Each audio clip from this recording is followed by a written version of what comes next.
Howard and I start, I'm going to tell a little story. One day in January, Craig phones and he says, "What are you doing on April 25th? I said, "Just a minute, I'll check the calendar." Nothing's up. "Well, Michelle and I would like to get married on that day." I said, "Wow, that's great, Craig. I'm really happy for you." Craig says, "We are only going to have 10, as Tim said, 10 people there, and then just go out for a nice dinner." I said, "Well, if that's what you and Michelle want, that's fine with us." We end the conversation with, "I love you, Craig." "I love you too, Mom." I remember getting off the phone and saying to Howard, "There's probably going to be some disappointed family members, but of course it's their choice." Not too long after that, the phone rings again. "Hi, Mom. Michelle and I have been thinking, and we need to invite our immediate family. I think we will have about 20 or so people there." I said, "Well, if that's what you want, that's fine with us. I love you, Mom. I love you too, Craig." I don't know if you know my family. My sister's house was beside ours, and my brother's house was across the road. So Craig grew up with his aunts, uncles, and cousins all around him and saw them on a daily basis. Okay, so guess what? The phone rings again. "Hi, Mom. I've been doing some thinking, and I can't imagine not inviting my Aunt Sally and Aunt Sue to my wedding. So we've decided to invite aunts and uncles." I said, "That's wonderful, Craig. They will be happy. Love you. Love you too, Mom." To be honest, I didn't know how I was going to tell them that they weren't invited, so that was a relief. I don't know how that was going to change the numbers, but on our side, I thought it would add 8 or more people. So double that, or so for Michelle's family. So now we're thinking 40 people. Still pretty small.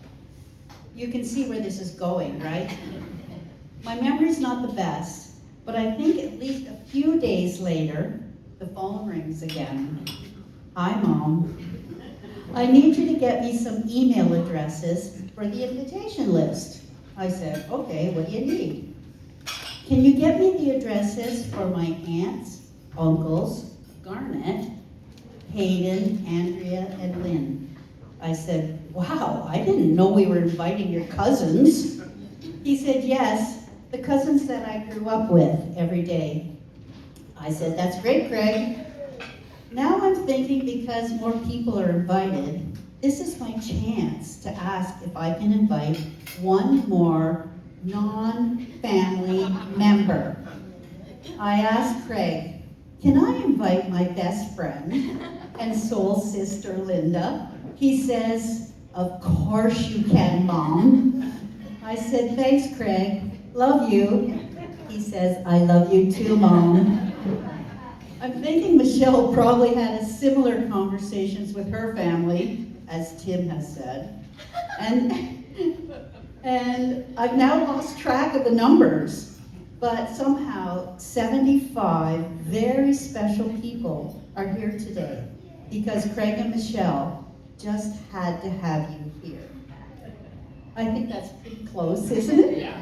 Very close? Okay. Now on to the short story Howard and I wrote together. Okay. Is this working okay? Okay. Watching Craig grow into the man he is today is one of our greatest joys. He has filled our life with love and so much pride. I remember the little boy who begged every night, and I mean every night, to tickle his back in order to go to sleep. Still does? Oh. To the toddler who is the perfect child. I think I can thank his sister Carly in making him the perfect child to raise, because She would tell him, don't let mom get to number 3, or something bad is going to happen to you. Yeah. I won't go into what happened to Carly when I got to 3, but it sure worked, because in raising Craig, Carly's warning, it's worked. I never got to 3 with Craig, or maybe he was just the perfect kid. I don't know about that. No, microphone. Craig always wanted to do his best, whether it was in school or sports. He started at age 4 when I coached him in soccer, and he continued playing on rep teams in basketball, volleyball, softball, baseball, and soccer. And because we wanted to watch him play, he provided us with many trips throughout Ontario and hundreds of hours of entertainment. Karen and I always insisted that Carly and Craig have part-time jobs from the age of 15. Craig had several part-time jobs, but the smartest decision he ever made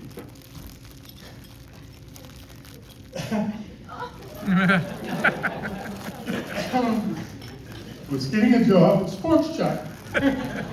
Guess why? He met Michelle.